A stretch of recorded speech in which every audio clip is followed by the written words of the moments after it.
Hey guys, it's Lindsay. Welcome back.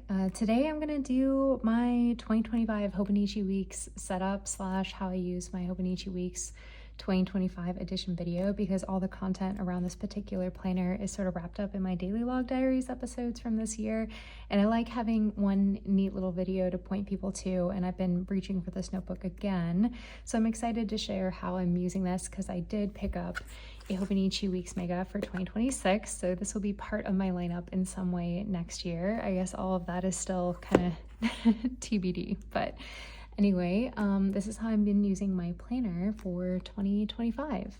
This is the Mega, so it's got the 219 notes pages in the back. I go for a Mega every year because I say that I hybrid bullet journal in this planner. So I do use the monthly and weekly spreads functionally, but I also bullet journal in the back pages. So it's primarily daily logs, but there's also habit trackers, notes lists, collections, and other bullet journal type of spreads in the back of this notebook. This is my 5th year using a Hobonichi Weeks Mega as a planner. I have used a week since I think 2018, but 2021 is the year that I started planning in this, and it's kind of become my emotional support planner ever since. I get one every year. I fill them in some capacity. In a way, it's kind of a neat little functional archive, meaning it's a one nice little bound book that I keep at the end of the year. So I do try and keep this up to date, even if I'm not actively planning in it. I'm a self-declared planner hopper, so I do like to switch up my notebooks quite a bit because this is both a hobby and my creative outlet, and sometimes a different tool is needed for different seasons of life, but in general, I just kind of follow wherever I'm feeling creative that week. So anyway, in this planner in the front, I just have some ephemera bits. I've got a photo of Felix of Stray Kids. This is a panel from Moomin because I was trying to combat the hobo FOMO, and I have some dot stickers from Daiso, which I'm attempting to use in my journaling spreads. I'll show you that in a bit here.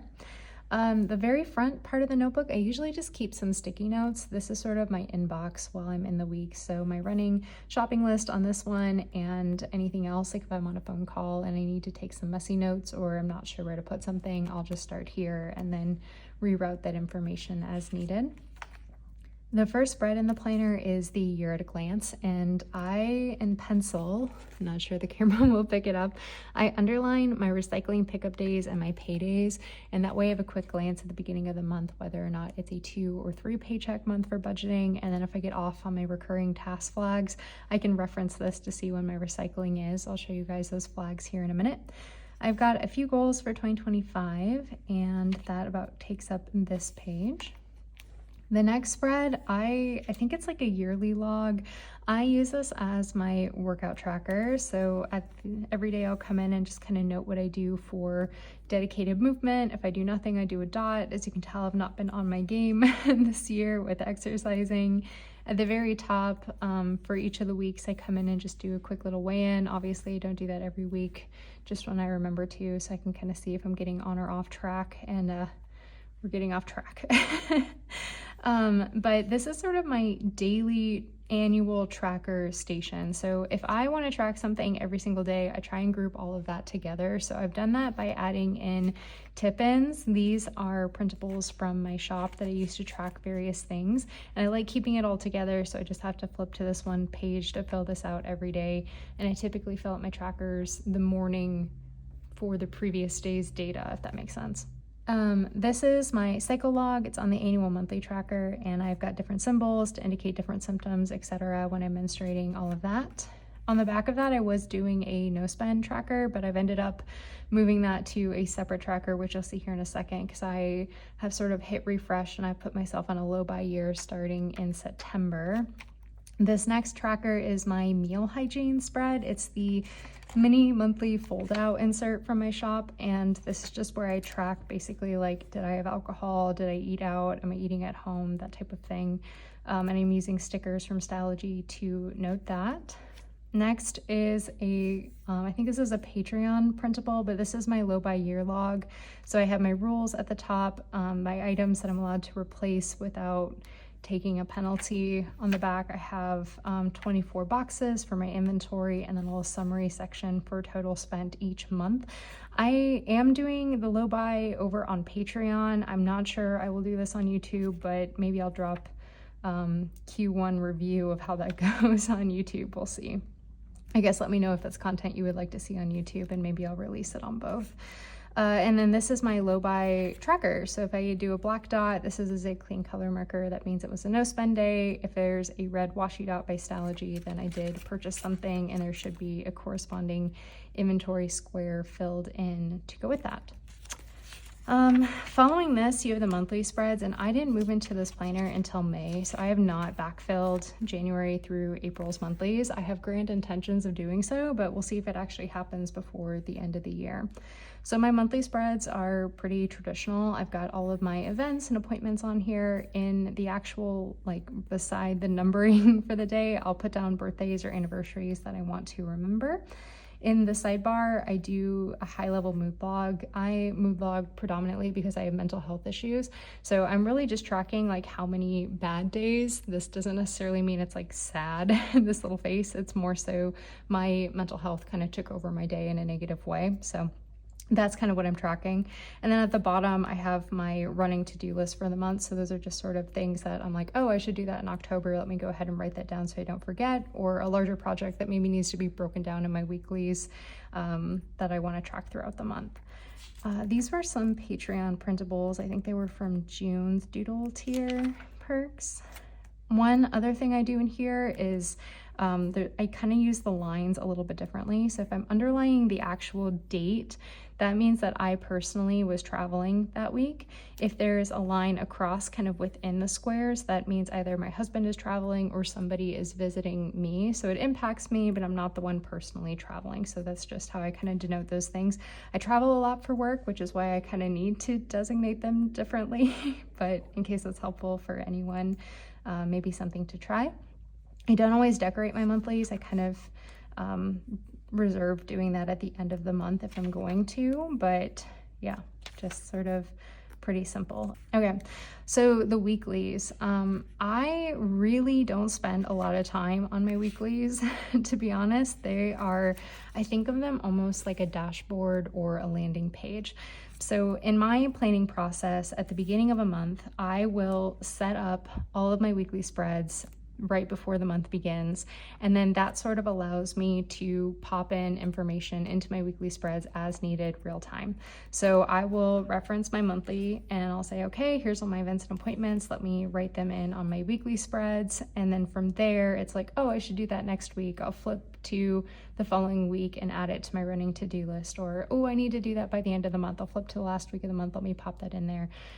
So I just kind of use them as landing pages before I get to setting up my daily logs. So I really don't spend a lot of time on my weekly spreads. I've also been pretty experimental with my weekly spreads this year, so we'll kind of flip through them so you can see the different things that I have tried.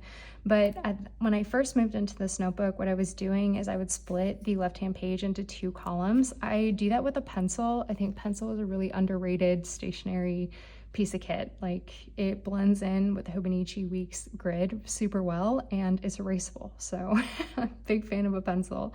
But the left-hand column I do for all day events and appointments. The inside column I reserve for memory keeping, and I typically just fill that out at the end of the week. Sometimes I try and go day by day, but I always regret it. So it's kind of like a Sunday night treat to come in and do some journaling on the weekly spreads when I do it. I'm the least attached to my weekly spreads in this planner. On the right-hand side of the page, I typically do a weekly habit tracker, a running to-do list for the week. The way I have this set up, I could do like an Alistair style rolling weekly if I wanted to, but usually I just kind of treat it as 2-section lists this year. I was drawing in little squares, 2 rows of 7. Each box is 3 grids by 2 grids, and this is where I was doing my meal planning. I am personally a meal prepper, so I cook maybe 2 or 3 meals per week, but I'll get like 5 or 6 servings out of it. So I'll write down every serving I get after I cook something, and then I cross them off as I eat it. Not necessarily that I need to eat those things on these days, but that way I know how many servings I have of something in my fridge to manage food waste. And then at the bottom, I have my running shopping list for the week. So I was doing this, I think for the entire month of May. That was kind of what this layout ended up being. And I carried that on a little bit forward as I dipped in and out of the notebook. Played around a little bit with where I put the meal planning spread, changed the width of this column. This is the week I saw Stray Kids with Randy. Really love how this turned out. I think it's super cute.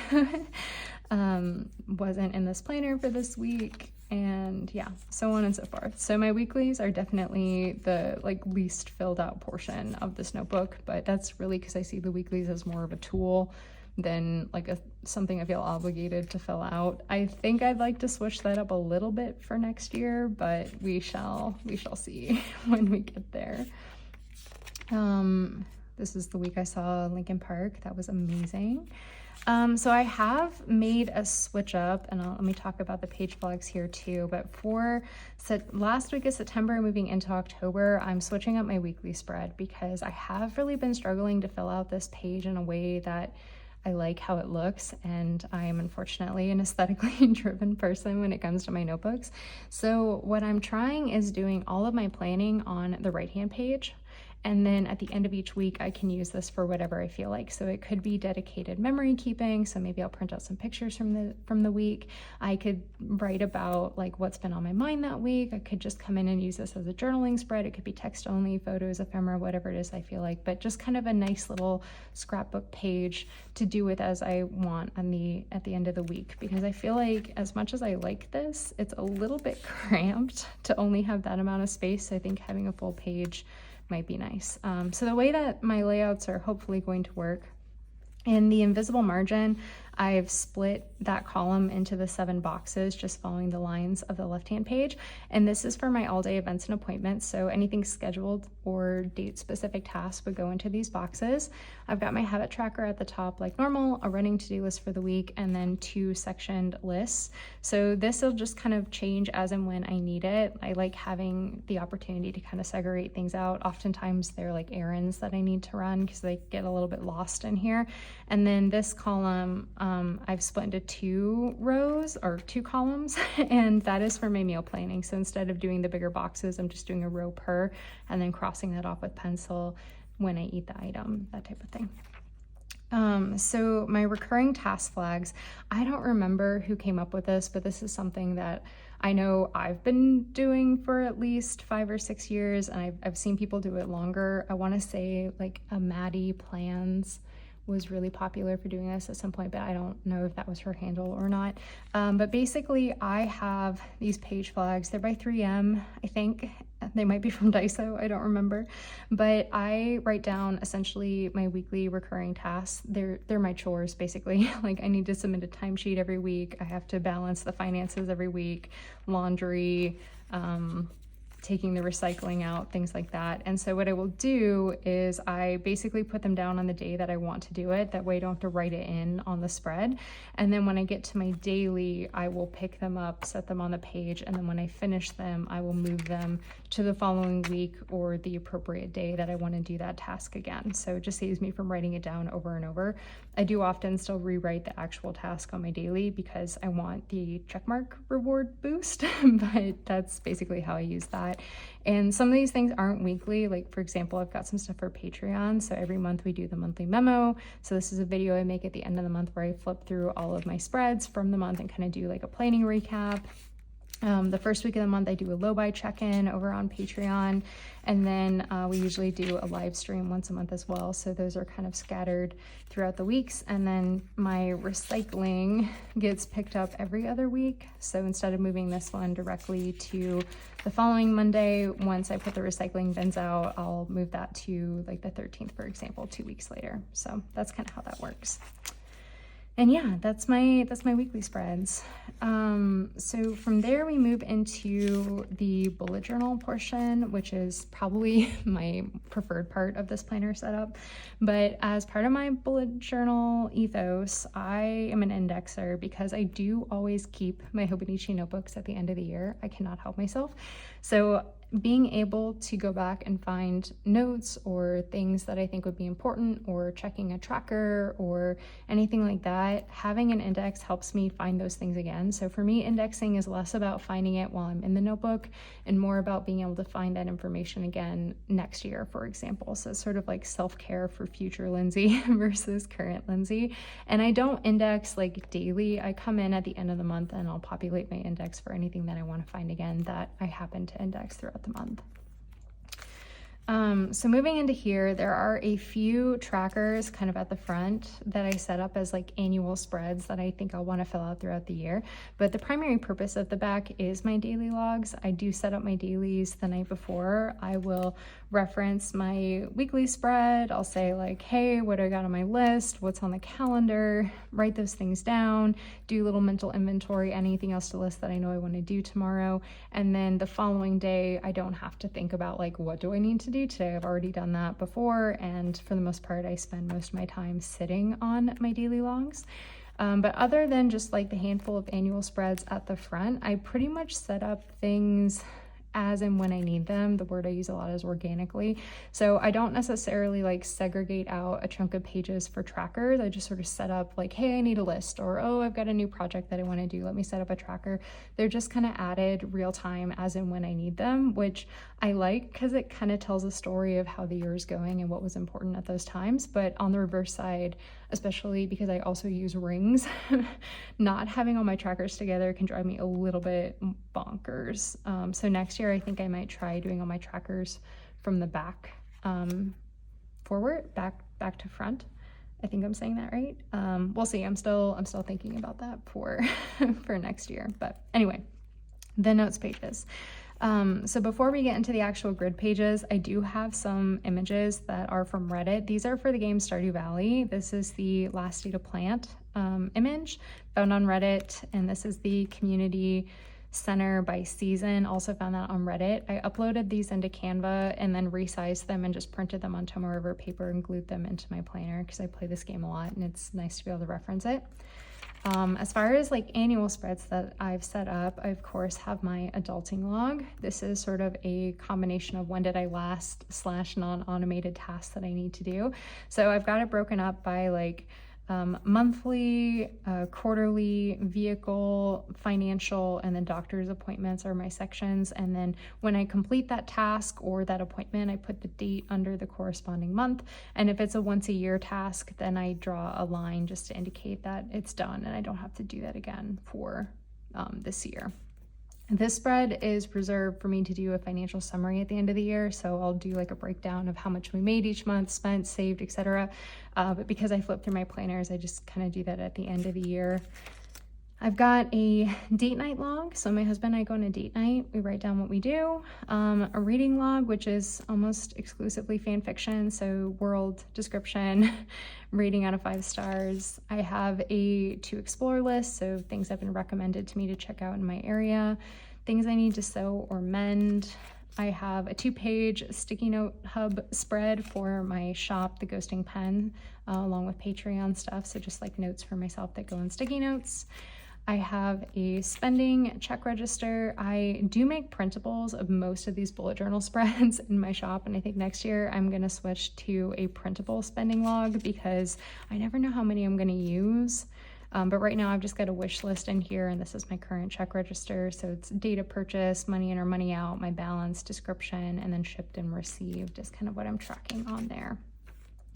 So that was everything I thought I wanted at the beginning of this notebook. So then we move into my daily logs. I did mention that I moved into this notebook in May, but I did consolidate all of my planning pages from January up until May, and it was a labor of love. It took me about 3 days to do, but that way this can be kind of my one complete record at the end of the year, and I don't have to keep my individual ring pages if I don't want to. So dailies are kind of transferred here. All of that is per normal. So yeah, the first few months look a lot neater than May forward because then I start using it like actively real time. But like here, for example, like within my dailies, I needed a master to-do list while we were house hunting basically. So that kind of got added in as I needed it versus like something I would have thought about needing at the beginning of the year. Some spreads are reserved because I know I've taken notes like in my pocket rings, for example, that I would eventually like to transfer in here, but just haven't gotten around to it.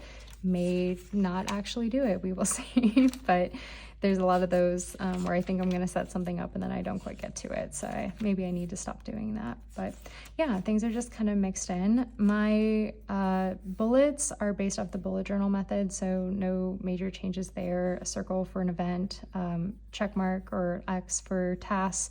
I do a heart for memory, $sign for financials, a like plus sign for medical, and dash for notes. Sometimes I use like a squiggly line for thoughts. This is a house project to-do list, things to buy for the house, collection of things we've been enjoying about the house. This is when we closed, which was exciting. I do print out pictures in here. That's something newer that I've been doing this year, is actually printing out pictures kind of on like a nicer photo paper. This is it's like a weatherproof matte sticker paper. It's very similar to like a premium matte sticker paper if you've purchased stickers before. It's very thick though, but the photo quality is great. This is from Stationery Fest in Chicago this year, which was a lot of fun. But yeah, usually when I'm in the weeks, my MO or my main objective is to keep it as thin as possible because I don't want this to bulk out. But I wanted the nicer photos this year and it's worked out. My weeks is definitely thicker than it's ever been in the past, but I wouldn't say it's unusable because it's not like a photo every day. It's maybe a photo every 2 or 3 spreads, so it's worked out pretty nice. But I think next year I might revert back to printing just like on a thinner paper versus the sticker paper, just to keep her a little less bulky, but we'll see. I'm still obviously brainstorming how I want to use my notebooks for next year. But yeah, a little bit of watercoloring occasionally in here. I also rapid log like memories on the side. Let me find like are any of these decent?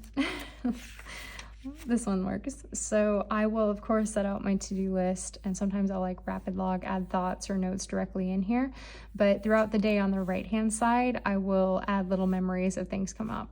Some of it's like pre-set up, like if there's someone's birthday for example, or there's like an event for the day, I might write that in bold on the right hand side, like this was Kylie's birthday or Caden was visiting. So some of that I might set up like the night before, but otherwise little notes below that are just kind of added real time, and it just fills out the space nicely.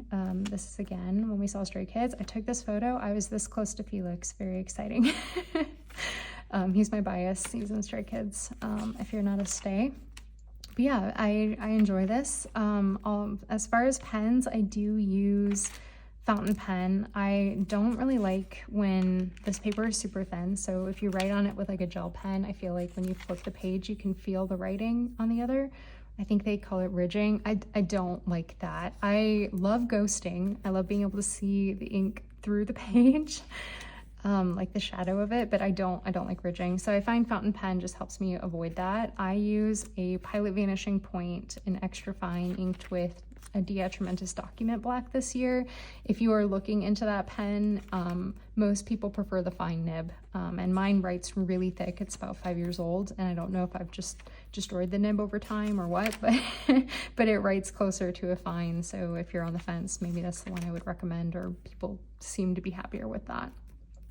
This is a house log, so anytime we like repair something, fix something, notice something's wrong, like turn the air conditioner on and off, that type of thing, I'm logging that on here just for reference. And then I set up a little mini weekly cleaning list to get me through week 32 through week 46, since the Hobonichi weeks actually starts in December of the current year. So my 2026 weeks, for example, I can move in December 1st of 2025, and I do not have the kind of self-control to resist not doing that. So I'll move in early. So for me, I'll probably move in like week 47, I think is what that is, if I remember right. Here I was journaling about my Hobonichi wish list for the launch for this year. I got a bike. This is Sailor Shikiori marker. Oh, all of the like bolder black font is a Tombow Fudenosuke hard tip brush pen. I'll have all my pens listed down below if you want to check it out. Karma album review, Linkin Park. And oh, my friend Randy sent me this photo. She got boba. This month when I'm doing my habit tracker, I was delineating the weeks with a line and pencil. Not sure I'll keep that up, but tried something different.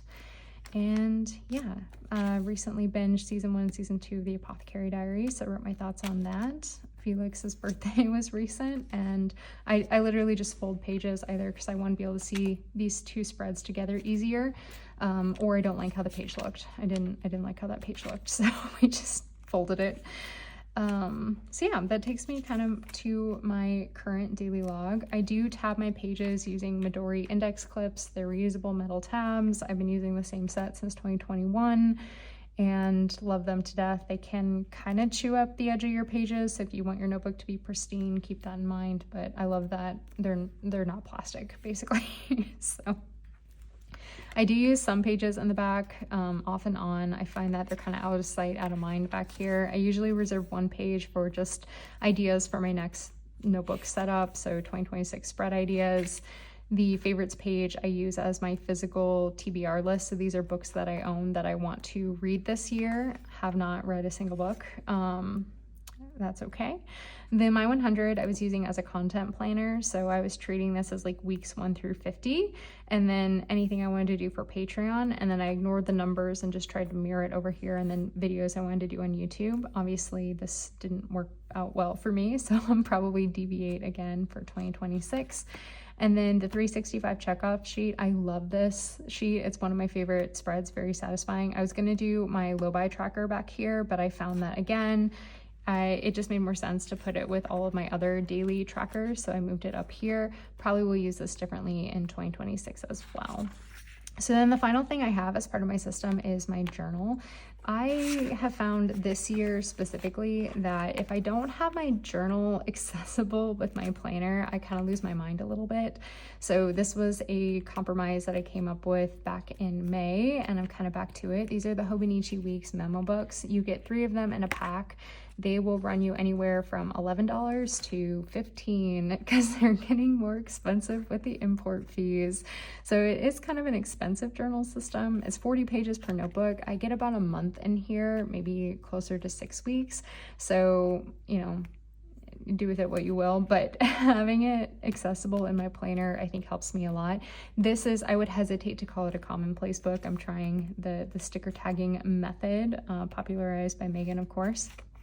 I just set this one up recently because I just finished another one, but I print out pictures, I do some sketching, there's some lists. Sometimes I will do like proper commonplacing because I listen to a lot of documentaries, so I might write down something that I learned that day or a poem I came across, or printing out pictures of things I like, but it is predominantly journaling, which is why I don't call it a commonplace, because it's more so a journal.